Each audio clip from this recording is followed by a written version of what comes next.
welcome to the Crispy Ear podcast. My name is Ellie Kerr and I'm the founder and director of Merseyside Women of the Year. And joining me today is the wonderful Jayne Hughes from Amy and Friends, CEO, BEM.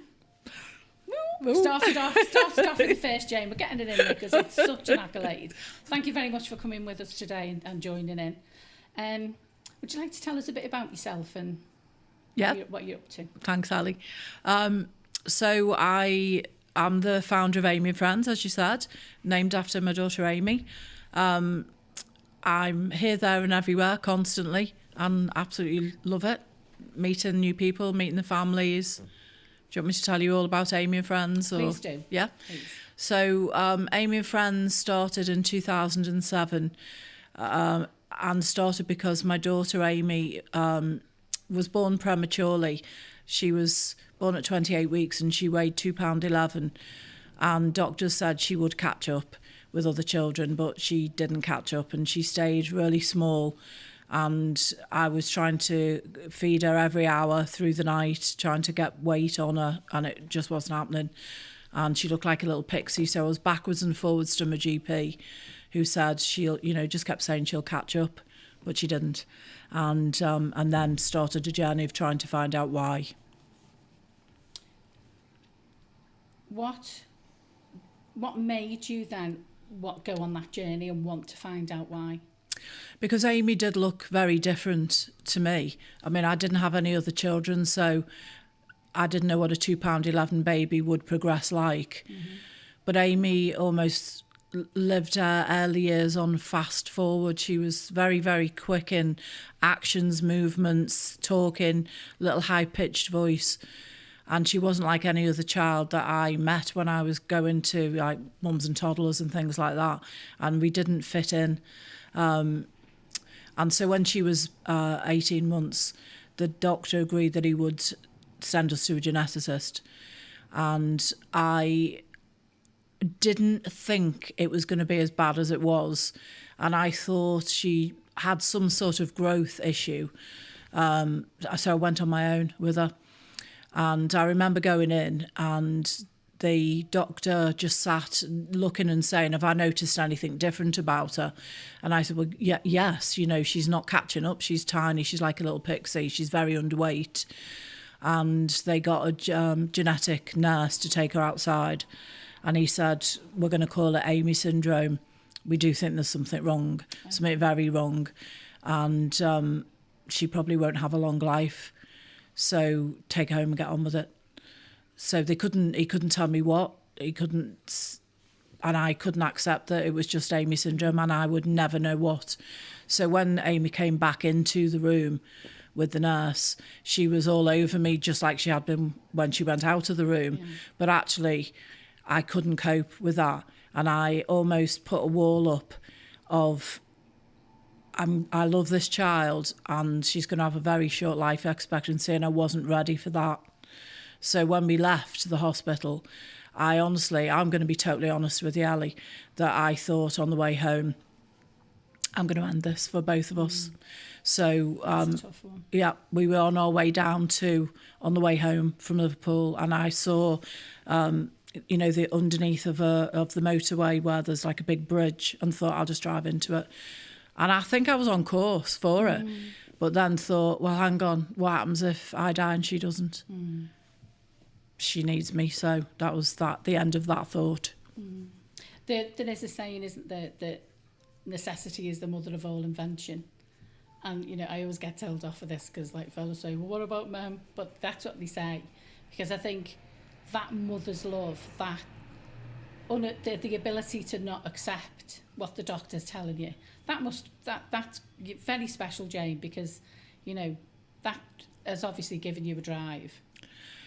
I just couldn't accept that I would never know what was wrong. And I always knew that when Amy died, I wanted to look back and think I couldn't have done any more. I got to the bottom of it, and I would be at peace with myself that I'd given her the best life and opportunity. And if I could have done anything more, I'd be kicking myself. So That's what I always thought every day. And I think you sort of proven everybody wrong, didn't you? Because Amy didn't die early, did she? She didn't. Yeah, So, I mean, Amy's, sadly, the children with Amy's condition, which is Cockayne syndrome, it's a DNA repair disorder. The children's average life expectancy is 12 years, and Amy lived till she was 28. And a lot of people say to me, is that because of the care you gave her? And it most certainly isn't. It's because of the mutation that Amy has. So there's a spectrum to this disorder, as with autism and other things, and it depends on, where that mutation is on a gene as to how badly affected somebody is. The kids can be very, very severe or a bit milder. So some will live till they're 6 weeks, 6 months, up to age 5, and some will live till their 20s. And it's only because of the mutation, not the care. So what kept you going? Because obviously you could give up, and you haven't since Amy's died.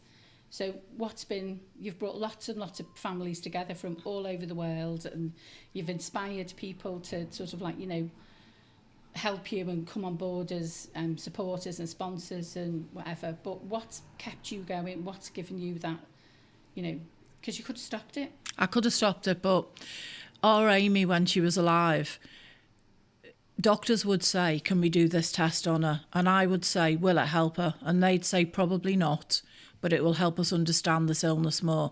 And in time, it might help others. So I'd say to Amy, like, for example, a lumbar puncture. If anyone's ever had one of them, I haven't, but, it's into your spine, isn't it? I had one it's when not I had pleasant. A cesarean. Yeah. Well, I had one with a cesarean, but I don't know. I don't think it's the same. It's getting the fluid out, isn't it, rather than putting something in. So I think they've got to be and that wasn't pleasant, so it's something I don't want to repeat. No, it's not. It isn't, is it? So for a child to agree to that, and she said, "Will it hurt me?" And I said, "Yes." So they said, it will hurt you, but it may help others. And she said, will it help the kids, Mum? And I said, maybe in time. And she said, just do it then. So, I mean, they'd said 1 in so many have a horrific headache after if it goes wrong. Of course, she went wrong. She had the horrific headache. But she kept saying during that time, but it might help others. It might help others. So when Amy died, you feel like the world has fallen out of your life. It has. It's a massive hole. Yeah. And I remember thinking, because they'd said that Amy would have a shorter life expectancy, and every day I would think, is it today? Is it today? Is it today? That gradually over time, that never gets any better. And somebody said to me once she died, if I told you I was going to punch you in the face and you had to wait for that punch, actually wouldn't hurt any less when it eventually came. And that's right, isn't it? It's true. And you've got the anticipation of, actually, somebody's going to punch me. So, yeah. So when she died, I did find it really hard to get out of bed. And then we were just about to go into lockdown for COVID. So I didn't have any family or friends around me. It was very, very isolating. That would not have been... You just couldn't have picked a worse time, could you? Do you know what? I don't know. That sounds terrible. I know you didn't choose it, but it was just... I don't know. I don't know whether because I didn't have so many people in my face, that was better, or because I didn't have anyone around me, that was worse. I don't know. Yeah. So, but I do know that I really struggled to get out of bed. And then because I've set the support group up, and because we've got so many people that we are supporting across the world, we've got a very big... presence on social media, because to keep in touch with people around the world, that's the way to do it. And I was going in and seeing if somebody sent me a message and what were they saying to me today. Have I got some friends there that are speaking to me today? And I could see how much they were struggling, A, with the loss of Amy, B, with the loss of me, and C, with the loss of COVID's around now. And these kids were so susceptible to, if they caught it, they'd die, because Amy caught it and Amy died from it. So they couldn't get shopping, because people, you think back to COVID, it was hard to go get a delivery from a supermarket, wasn't it? So on and so on. So then I was thinking, well, what can I do for the families? Can I get volunteers in their area to go shopping for them and leave it at the door. How are we going to get money to these volunteers? That just sort of like it made me get out of bed. It made me get out of bed. Yeah, and then also the kids that couldn't go to school, the siblings, that the siblings go out of the house to get a break from what's going on in the house as well, because to sit and watch your young brother or sister dying, and in a horrific way, it is absolutely awful for those kids as well. So it was then, what do we do for them? So we were really lucky in lockdown that we managed to get quite a lot of grants, and we sent out in excess of 26,000 activity packs to kids and families all around the country. And so then we stepped it up that online every day. We'd go online. And so we put on Barmy Bingo, we called it, and we had people dancing at home. And, it was lovely to see them laughing and knowing I was bringing that laugh to them. And seeing the kids joining in and seeing each other online. And it sort of eases the pain. It eases the pain. People. Yeah, and also Amy would have loved her. And people said to me, even after COVID, good job she died before you went into lockdown, because she'd have been bored. No, it wasn't good job she died then. No. I'd have kept her entertained.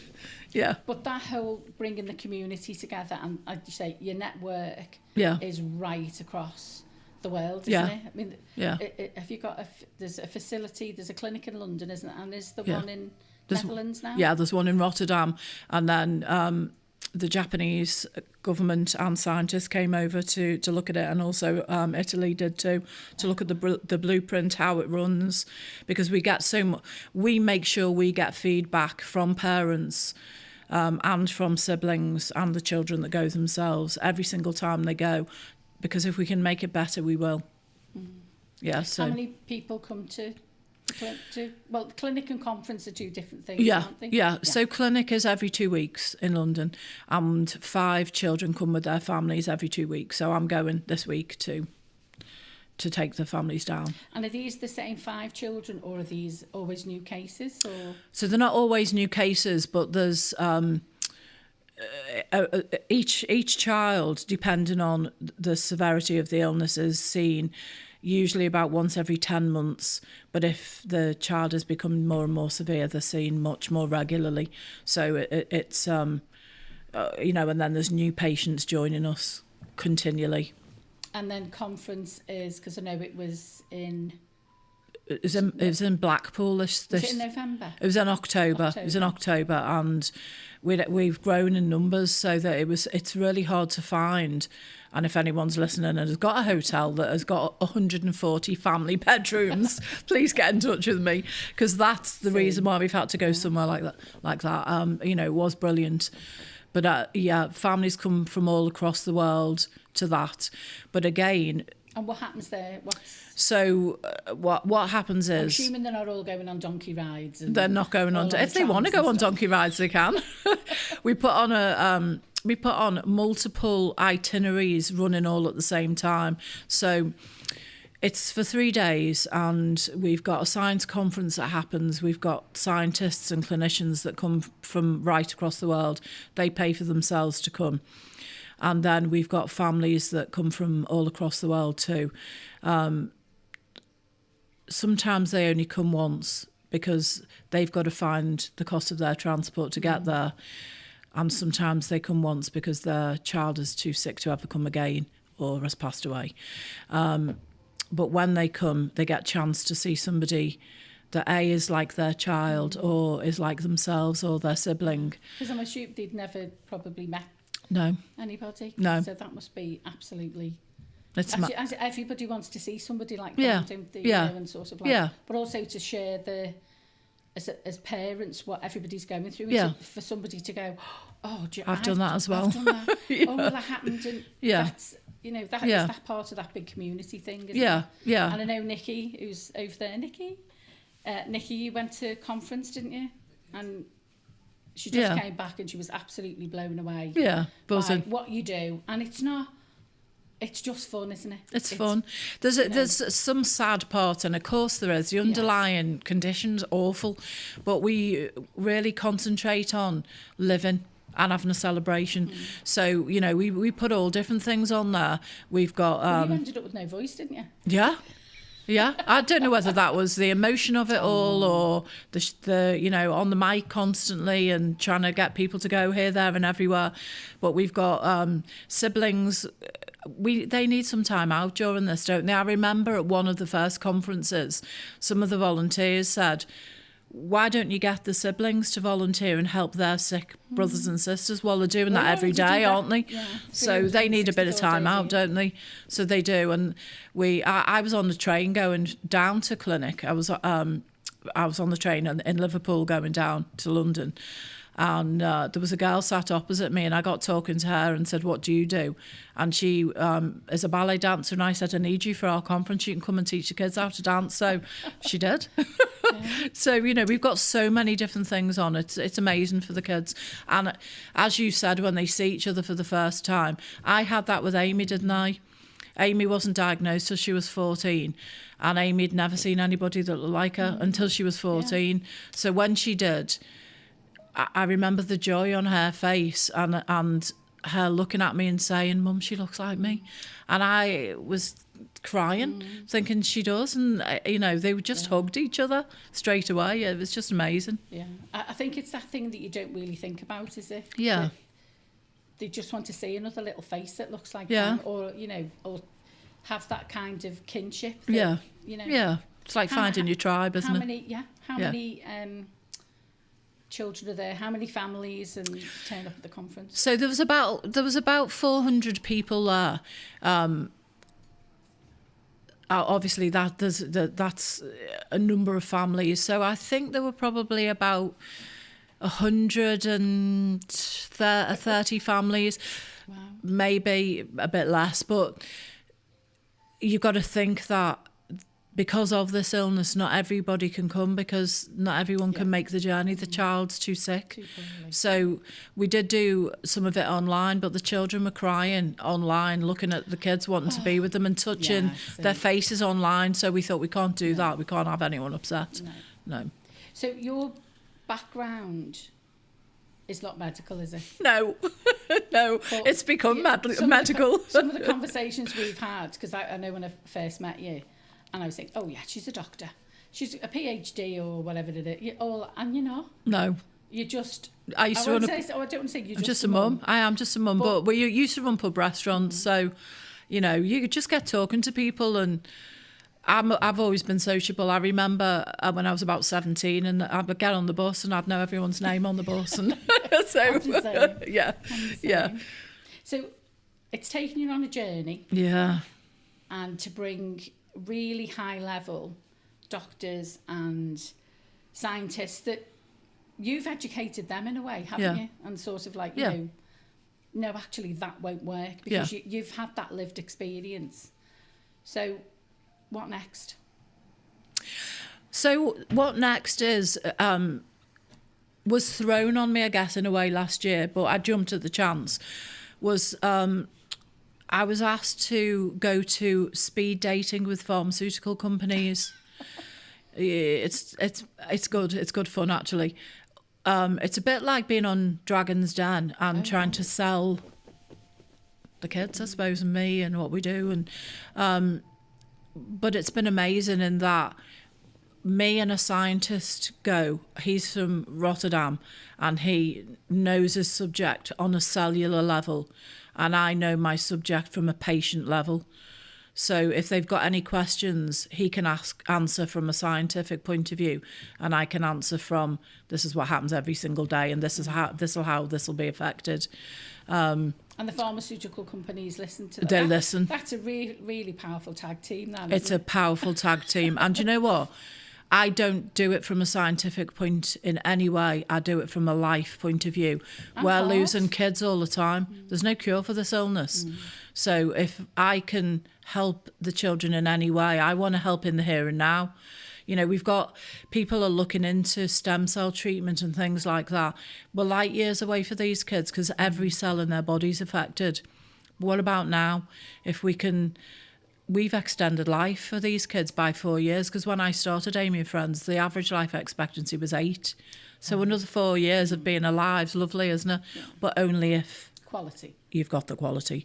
So that's what I am more interested in, and that's what I say to the pharmaceutical companies. And we've got, I want to say maybe about 4 pharmaceutical companies in the last year since I started doing the speed dating have joined up with us, and the work they're doing for us doesn't come to us, but it's hundreds and thousands of pounds that they're spending on our behalf that's not coming to us, but is being able to find some answers. And not just for these kids, because the kids get neurological disorders that happen with age, because the kids are prematurely aging. So they're getting things like Parkinson's type issues, multiple sclerosis type issues, dementia. And that's going to have a knock-on effect on the general public, because if the kids hold the answers, then it's the general public that are actually going to benefit from these answers. So we've been lucky that we've been asked by the European Commission to join with them to work with the general population as well. And we can, because the children, every time they go to clinic, give blood to get a baseline for them. But that blood can be used to help provide some of these answers, and that's where we're going next. Wow, that's unbelievable. That's amazing. Because it's taken it into a different, a far more reaching area, isn't it? Yeah, yeah. Now, you won our Merseyside Woman of the Year for courage. I did. Courage. I have to say, the look on your face on that video as you're making your way to the stage when you was an absolute picture. And it's making me laugh, and I don't mean but you were just, and that's what I do love about it, because you had no idea, did you? No idea, no. And what went through my mind when my name was called out was none of this was in vain. And what popped into my mind as well was a picture, and I hate to say this, so I hope nobody's going to get upset by this, but it was a picture of every child I've seen lying in a hospice bed after they've passed away, or at home after they've passed away. And each one flicked through my mind. And I just thought, this is for you, kids, because your lives weren't in vain. And that's what, I was nearly on my knees when I got to onto the stage. I was. I saw, and you were completely sort of like, taken aback. Yeah, I was shaking like a leaf. I know, yeah. You were. And when they asked me what I'd won, I said, I don't know this. Yeah. Which was lovely. And I mean, sort of like, one of the things that we talk about is the 4 pillars. So, is it network? Is it information? Is it money? Is it self-belief? And I believe that it's all of those that women need. Yeah. But for me, the 2 of them for me that resonate, but I'm hoping that you feel the same, is information. Yeah. Because I think if you hadn't done your utmost to have that information, but there's also the self-belief, because there was no way anybody was going to stop me down about it, was there? No. There was a gap in time, I think 4 years, where I felt battered by it. I felt that no one would listen. I'd found the illness when Amy was 5, but actually she wasn't diagnosed with it till she was 14. So I had 9 years of trying to convince people, and I just kept getting no, go away. But actually, I knew that I was right, and I wasn't going to give up. And what about self-belief? Self-belief, don't give up in yourself. If you think you can do it, you can. Don't take no for an answer. Don't let anyone knock you down. You can do it. And of course, we've got the British Empire Medal. Yeah. How did that happen? Oh no, that was amazing. And it came on I got the on the New Year's honours list on the 5th anniversary of Amy's dying on that day. Just felt like when I opened the letter in the kitchen, felt like she was in the kitchen with me, so I high-fived up to heaven. Oh. Yeah. See, my husband has a thing, and he always says, I always say, it's the universe. Yeah. And in his typical, and my friends always say, he doesn't speak like that, but that's a load of rubbish. No. And I don't believe it is. I don't believe it is rubbish. No. Sometimes things happen on a certain day, or at a certain time, because it's it's the right time. Yeah. So when's the date? Have we got a date? No date yet. Don't know. Just waiting there. It could be, they said any time up to 6 months. So, yeah.